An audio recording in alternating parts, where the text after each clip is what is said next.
Trevor Miller. Mr. Chairman, I think there's a saying which an old friend of mine used with me on one occasion, and it went something like slow horses, fast women and lost causes. And I think this might be in the last category. But I think it's important to put on the record the reason for the opposition voting in this way. And I'm also going to address myself directly to the Chief Government Whip as I do this and indicate to him that there are 4 or 5 further opportunities this year in which the government introduces bills which are normally uncontroversial around the Public Finance Act, around validation, around matters which the opposition would normally support and not insist on committee stages, but we will keep on bringing in amendments to this effect in the finance bills until the government sees sense in this area. And I want to say that the facts on this are, there's actually not a lot of debate around it. I mean, most of what Anne Tolley says is true. The mistakes occurred in my time. The recommendations to the board occurred over my time and probably the time of David Benson Pope. That the matter was considered by Mr Mahari and Mr Carter, and neither of them made the decision which I think is appropriate. She is right in that there are 3 other schools in this category, Kaikorai, Kashmir and Rangiora, and this does not take account of them, but the point that I'm making is that they could be solved by the Minister if she chose to anyway. She made some points about the costing and the size of the school and the size of the facility. She said it's 60% larger than a school this size would normally have. And she's absolutely right. But this is a joint school facility for kings and queens. It's not a hall for one school. It's a centre for 2. And the Minister left that out. She went on about the costing of it, and it was expensive. I mean, I happen to know a house quite well, not very far away from that in South Dunedin, and there is no doubt that it is hard to get foundations in that area.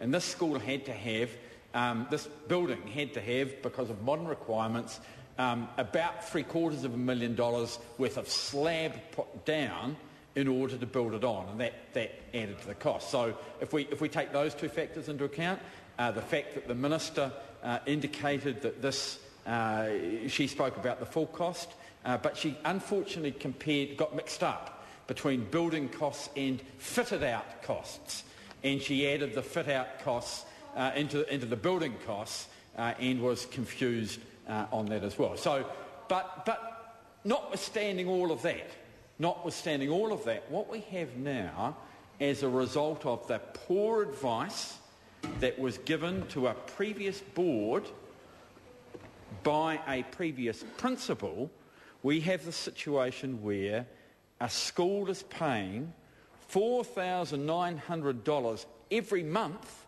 not every year, but every month, to the Westpac Bank, when at the same time they have this credit sitting in the ministry where if there was a little bit of flexibility on the part of the government, they could use that credit. It would not cost the taxpayer 1 extra cent. That money is set aside. It is ring-fenced for that school. It is sitting there, and the school has indicated that this use of the money would be the highest priority for that school. So, Mr. Chairman, I think it's a relatively simple issue. I accept the school made the mistakes in my time. I accept that ministers following me, I think, took the ministry advice in a way that they shouldn't.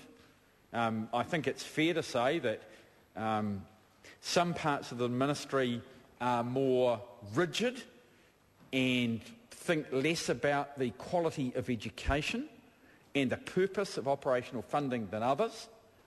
And my view is that on occasions the property division of the ministry can be fairly narrow in its thinking, rather than having the flexibility in saying, Mr Chairman, Honourable Trevor Mallow. the flexibility in saying what is the best thing for kids, what is the best educational outcome that we could have from the situation.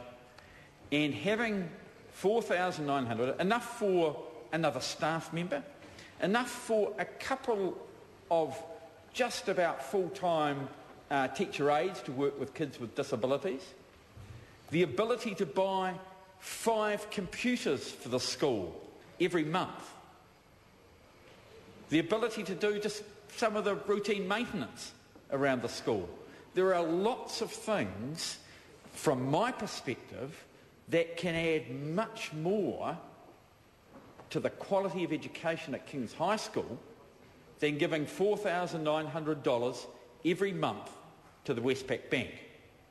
And I just want to reiterate to government members opposite, I am not asking the government to appropriate any extra money, and I hear the Minister say she doesn't think this meets the Public Finance Act requirements. Well, I'm briefed absolutely by 2 experts now that it does, and she says it's a terrible way to validate expenditure when it has not been properly validated in the past. Well, I want to say that I went and got a pile of legislation from the library on this, and I pulled out at random the Appropriation 2007-8 Financial Review Act 2009. I just want to emphasise 2009, passed under her government, which has tens of hundreds of millions of dollars of expenditure validated. It was not appropriated, it was spent, and this validates it.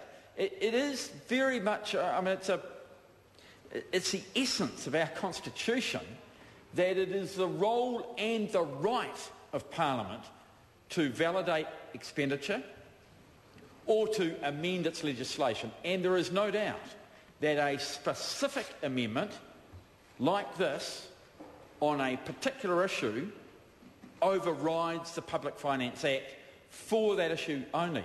And I think no one should pretend that it is something which is unusual or doesn't happen often. The examples, and I've opened this at page 14 as I pick it up. The Department of Conservation had $44.988 million worth of expenditure validated in this way. The Inland Revenue Department had $123.897 million worth of expenditure validated in this way. And I want to emphasise, Mr Chairman, that this is not expenditure that would normally, this would not result in extra expenditure. These ones did. And I want to, in my concluding comments, say to some of the smaller parties in the House that I appreciate people who come to these things with an open mind. I appreciate Catherine Delahunty, who did things very, very quickly, but I especially appreciate the work that Sir Roger Douglas has done on this. Sir Roger Douglas and I very rarely agree on anything controversial. It is not often, using the old expressions these days, that we go in the lobbies together. But the thing that I can say about him is that he can work out something silly in a government organisation sense pretty quickly. He can work out when money which is meant to be spent on one particular area is being spent on the wrong thing. And I want to say that I do appreciate the ACT Party support for this amendment. It's something which, which we've worked through, and he helped, in fact, to get the wording right so that it met both his bill and did the right thing. I want to say to the Māori Party that I am very, very disappointed. This is, I think, the lowest decile secondary school in Dunedin, or certainly in that very close to it, if it's not. It is a low decibel.